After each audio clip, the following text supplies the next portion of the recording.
Қайырлы күн, құрметті әріптестер. Сіздермен жүздескеніме қуаныштымын. Мен Талдықорған қаласы Назарбаев зияткерлік мектебінің бастауыш сынып мұғалімі Сейсенбаева Сайра Еркінбековна. Сіздерге бірінші сынып менің мектебім бөлімі бойынша қазақ тілі және әдебиеті пәнінен қалыптастырушы бағалау жұмыстарын ұйымдастыру түрлерімен бөліскім келеді. Алдымен жетілдірілген критериалды бағалау жүйесін жүзеге асыру аясында Назарбаев зияткерлік мектептері мұғалімдеріне арналған критериалды бағалау бойынша нұсқаулығымен таныстым. Критериалды бағалау жүйесінің мазмұны төмендегідей нұсқаулық, әдістемелік және құқықтық құжаттар арқылы реттеледі. Ол кіріктірілген білім беру бағдарламасы, оқу бағдарламасы, оқу жоспары, оқушылардың оқу жетістігін критериалды бағалау ережесі, мұғалімдерге арналған критериалды бағалау бойынша нұсқаулық және жиынтық бағалауға арналған әдістемелік ұсыныстар. Қалыптастырушы бағалау сыныпта күнделікті жұмыс барысында сабақ кезінде жүргізіледі. Қалыптастырушы бағалау оқушы үлгерімінің ағымдағы көрсеткіші болып табылады. Сабақ барысында мұғалім мен оқушы арасында тығыз байланыс орнатылады. Сонымен қатар білім беру үдерісін жетілдіруге мүмкіндік береді. Қалыптастырушы бағалау оқу үдерісінің ажырамас бір бөлігі болып табылатындықтан, оқу үдерісі барысында мұғалім тарапынан жүйелі өткізіліп отырылуы тиіс. Қалыптастырушы бағалауда баға, балл қойылмайды. Мұғалім мен оқушы арасында үздіксіз кері байланыс қамтамасыз етіледі. Қалыптастырушы бағалау кезінде оқушылардың қателесуге, оны түзетуге құқығы бар. Бұл оқушылардың мүмкіндігін анықтауға, қиыншылығын табуға, оң нәтиже қол жеткізуіне көмектесуге, дер кезінде оқу үдерісін түзетуге мүмкіндік береді. Қалыптастырушы бағалау мұғалім мен оқушылардың арасындағы кері байланысты қамтамасыз ететін, оқу жетістігінің дамуына, өсуіне тікелей әсер ететін үдеріс болып табылады. Қалыптастырушы бағалаудың төмендегідей міндеттері бар. Ол оқу мақсаттарын, бағалау критерийлерін анықтау, оқушыларға ұсыну. Оқушының қай деңгейге жеткенін дәлелдеуге көмектесетін, бірлескен, яғни коллаборативті оқытуға арналған орта құру. Оқушыларды дамытуға жағдай жасайтын, конструктивті кері байланысты қамтамасыз ету. Оқушыларды бірін-бірі бірлесе оқытудың сапалы көзі ретінде қатыстыру. Қалыптастырушы бағалау оқытудың ажырамас бір бөлігі болуы тиіс. Ол қосымша жаттығу немесе тестілеу жұмысы ретінде қарастырылмайды. Оқу бағдарламасындағы бөлімнің, ортақ тақырыбының әрқайсысындағы оқу мақсаттары, күтілетін нәтижелері қалыптастырушы бағалаудың тәжірибелік мазмұнын анықтайды.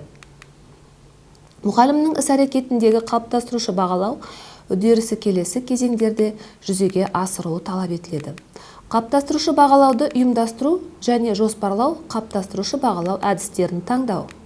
Қалыптастырушы бағалау нәтижелерін талдау, кері байланыс беру. Қалыптастырушы бағалау үдерісінде мұғалім оқу бағдарламасындағы барлық оқу мақсаттарын қамтуы тиіс.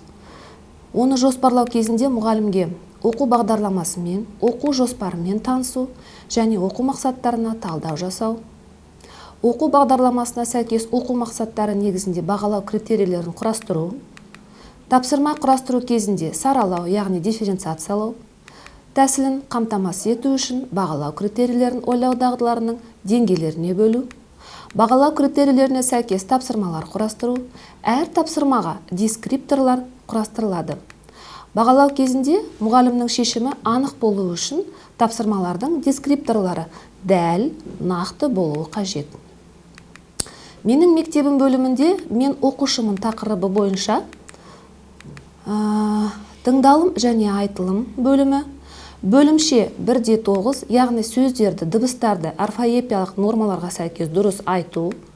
Оқу мақсаты кодталған 1-1-9-1, яғни сөздегі дыбыс түрлерін, дауысты дауыссыз екендігін ажырату және оны дұрыс дыбыстау.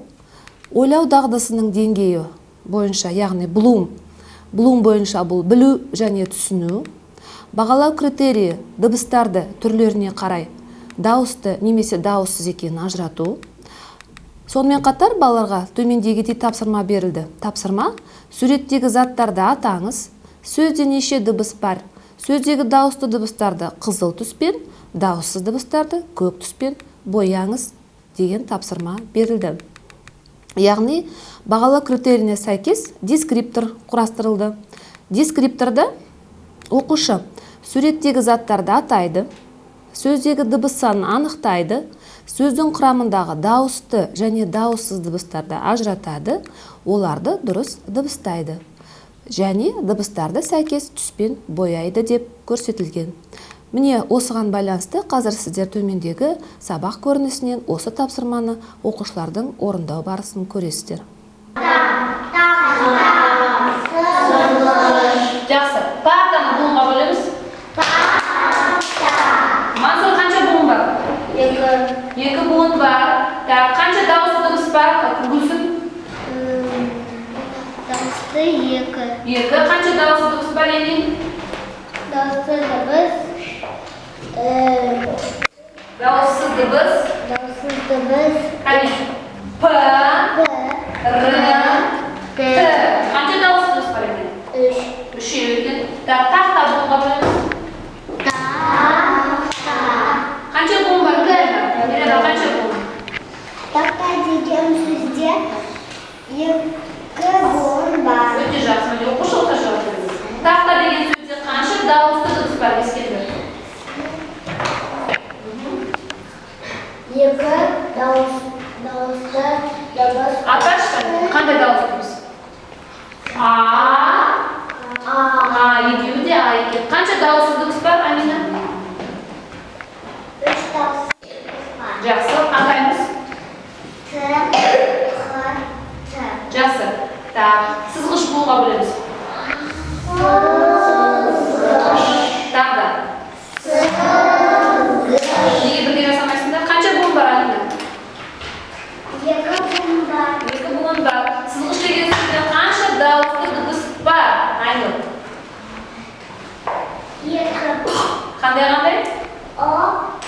Жақсы. Қанша дауыссыз дыбыс бар, Мансұр? Дауыссыз. Төрт. Конец айтамыз. Айтаймыз. Атаймыз. С, З, Л, және Ш.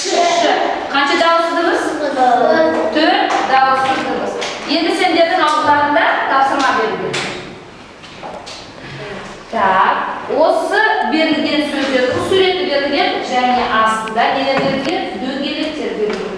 Қазір біз әрбір дөңгелекті дауысты дыбысқа ажыратып бөлеміз. Ендеше дауысты дыбыс болса көк түспен, дауысты дыбыс болса қызыл түспен бөлеміз. Дөңгелектің ішін дауыссыз болса көк түспен, дауысты болса қызыл түспен боямыз. Қанекей, тапсырманы бастаймыз.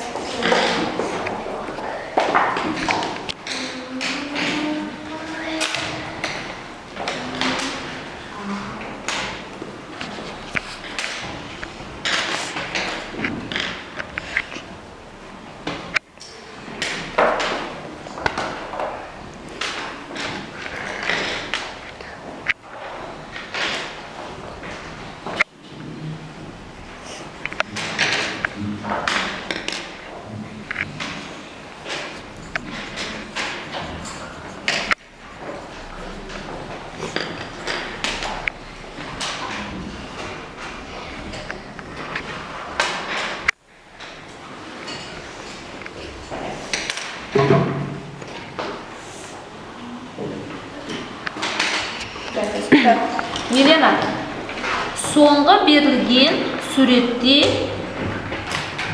қанша дауысты дыбыс, қанша дауыссыз дыбыс бар екен? Бұл не екен? Алдымен соны айтамыз. Бұл сызғыш. Сызғыш сөзінде қанша дауысты дыбыс бар? Сызғыш сөзінде екі дауысты дыбыс бар. Және төрт дауыссыз дыбыс бар. Алина? Алина, Яғни бірінші суретте не берілген? Парта. Жақсы. Парта сөзінде қанша дауыссыз дыбыс бар екен? 3 дауыссыз дыбыс, 2 дауысты дыбыс. Жақсы, өте жақсы. Сынып тілге ену бағдарламасы бойынша білім алатын болғандықтан, биылғы оқу жылында қазақ тілі және әдебиеті пәні 2 топқа бөлініп жүргізілді. Бір топта 10 оқушыдан білім алады. Сыныпта орыс, ұйғыр, кәріс, татар, қазақ ұлт өкілдері оқиды. Сабақ қоңырау барысында да оқушылармен тек қазақ тілінде сөйлесу талап етіледі. Енді келесі сабақ көрінісінен сынып оқушыларменен жеке және жұпта жүргізілетін жұмыс түрін көре аласыздар. Менің мектебім тақырыбы бойынша бұл жерде оқылым бөлімі қарастырылды. Бөлімше 2-5, мәтін бойынша сұрақ қоя білу және жауап бере білу. Оқу мақсаты 1-2-9-1, яғни оқушы әріпті тану, ажырату және оны дыбыспен сәйкестендіру. Ойлау дағдысының деңгейі білу және түсіну болып табылады. Бағалау критерийі әріптерді таниды және сәйкес дыбыспен байланыстырады. Тапсырма. Суреттердің атауын буынға бөліп айтыңыз. Көп нүктенің орнына төменде берілген әріптердің қайсысын қоюға болады? Сол әріпті қойыңыз делінді. Бұған байланысты бағалау критерийі төмендегідей дескрипторды қарастырдық. Оқушы суреттердің атауын буынға бөліп дұрыс дыбыстайды, әріптерді таниды және ажыратады. Көп нүктенің орнына қойылатын әріпті анықтайды және қояды. Яғни келесі сабақ көрінісінен сіздер осы тапсырманың орындалу барысын байқай аласыздар. Балалар, сендердің алдыларында тапсырма берілді. Әрқайсымыз өзіміздің атымызды жаздық. Енді ары қарай тапсырма орындауға кірісеміз. Сендер тапсырмада ненің суреттерін көріп тұрсыздар? Амина, ненің суреттерін көріп тұрсыздар? Қайшы, Айнұр? Айна, Құмырсқа, сосын Дина? Айна және мектеп. Ал әрбір суреттің астында сөздер жазылған. Бірақ кейбір әріптер түсіп қалған. Ал біз не істейміз? Сол түсіп қалған әріпті қаламмен жазамыз. Ал қай әріп екені оның астыңғы жағында сендерге көрсетіп тұр. Сол 3 әріп, 2 әріптің біреуін таңдап, сен түсіп қалған жерге қоясың. Кеттік, бастаймыз. Мен жазу жасымадым.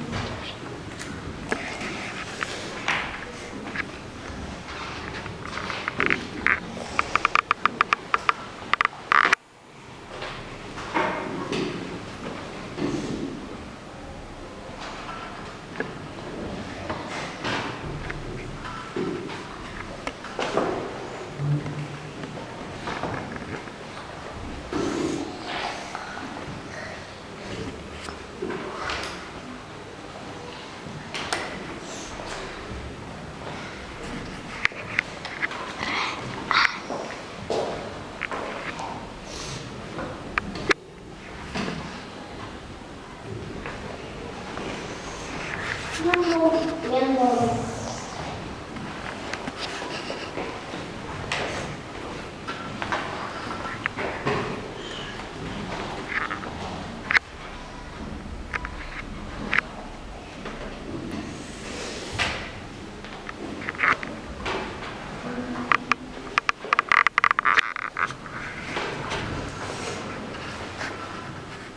Болдық па тапсырманы орында? Жақсы. Кеттік. Бірінші сөзде, Амина айтауы, қандай әріп қойдың? Мен шәріпті қойдым. Шәріп қойдың, иә.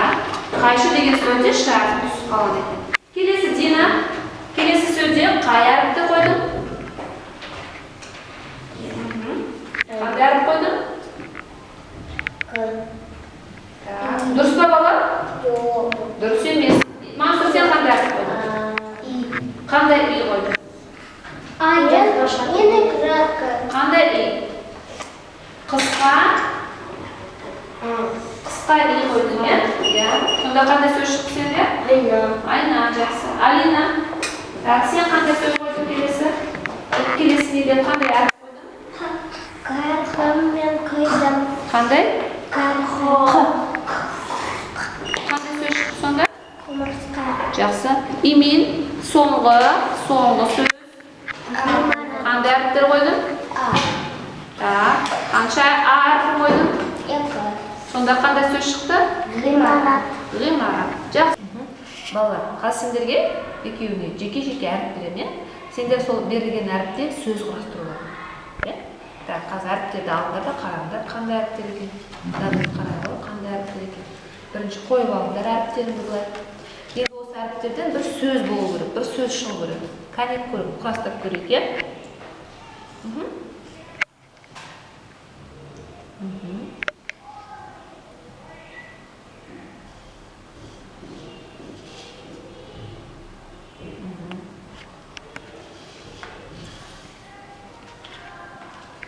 Кәне.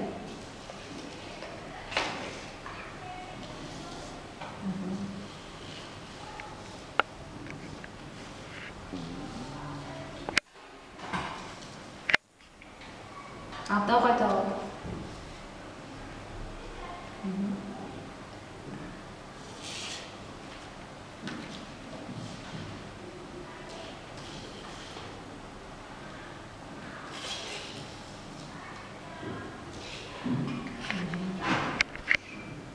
Так, қайда сөйлеймін?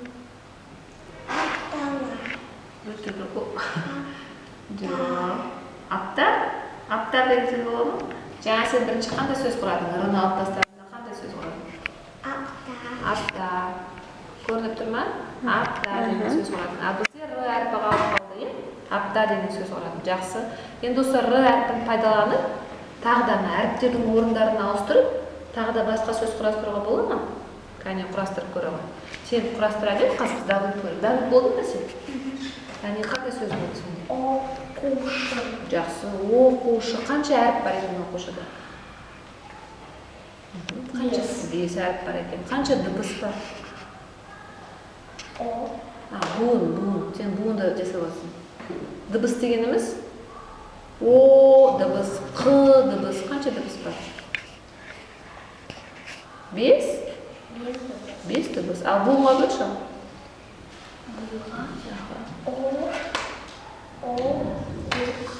Қанша буын бар екен? Жақсы. Үш буын бар екен. Дауысты дыбыс қанша? Қайсысы дауысты дыбыстар? Көрсетші, дауысты дыбыстар қайсысы? Дауысты дыбыстар қайсысы? О.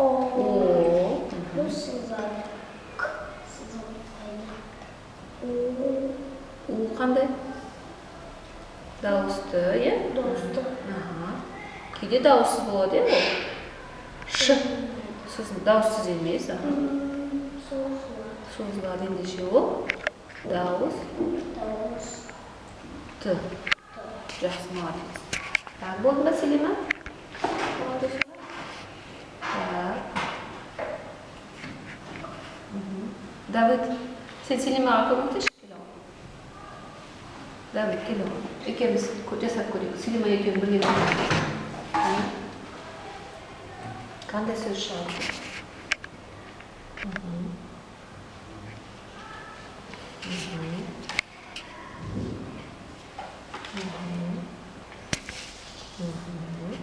Қандай сөз шықты Селима? Арта? Қалай ол? Дұрыс қой. Дұрыс қой, Давид. Бірінші тұрады, қай әріп? Так. Сосын? Қандай сөз шықты? Енді оқимыз екеуміз бірге. Парта. Қандай сөз шықты, Давид? Бірге оқимыз. Буынға бөлеміз. Қанша буын бар? Екі буын бар. Селима Давид енді Давид саған көмектесті, иә?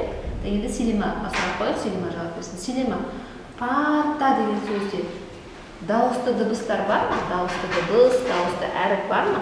Қайсысы? А дауыссыз дыбыс? Сонда қанша дауыссыз дыбыс бар екен? Екі. Дауыссыз дыбыс қанша екен? Үш. Үшеу екен, көрсетші кәні. А дауысты дыбыс? Екі. Екеу екен. Жақсы. Менің мектебім бөлімінде мектепке бару бағытын құрастыру тақырыбын бойынша төмендегі кодталған мақсат қарастырылды. Бөлім оқылым, бөлімше 2-5 мәтін бойынша сұрақ қоя білу және жауап бере білу. Оқу мақсаты 1-2-1-2 оқудың түрлерін, яғни буындап оқу, сөздерді тұтас оқу, түсініп оқу, міне осы дағдыларды қолдану болып табылады. Ойлау дағдысының деңгейі қолдану, бағалау критерийі сөздерді буындап немесе тұтас оқиды және мағынасын түсіндіреді. Тапсырма. Сөздерді оқыңыз және сәйкес суреттермен байланыстырып сызыңыз. Бұдан кейін бағалау критерийі бойынша дескриптор құрастырылды. Дескриптор бойынша оқушы сөздерді буындап немесе тұтас оқиды. Сөздерді сәйкес суреттермен байланыстырып сызады. Келесі сабақ көрінісінен осы тапсырманы қалай орындау керектігін оқушылардың орындауында байқайсыздар. Сендердің алдыларында бірнеше суреттер берілген. Қазір мен сөзді көрсетемін, сол сөзді оқимыз да, сол сөзге сәйкес суретті көрсетеміз.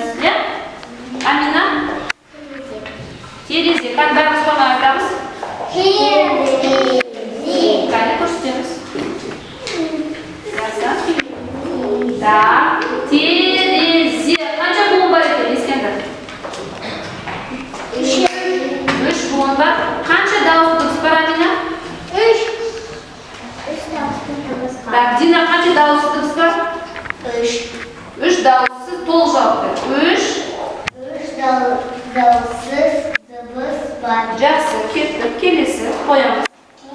Терезелерді қойды. Келесі сөзге дайындаламыз. Так, оқимыз барымыз бірге.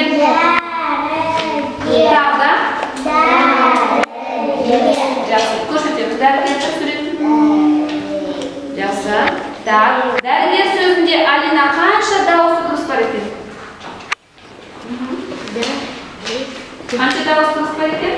Үш дауысты дыбыс бар. Жақсы. Так, Эмин қанша дауыссыз дыбыс бар екен?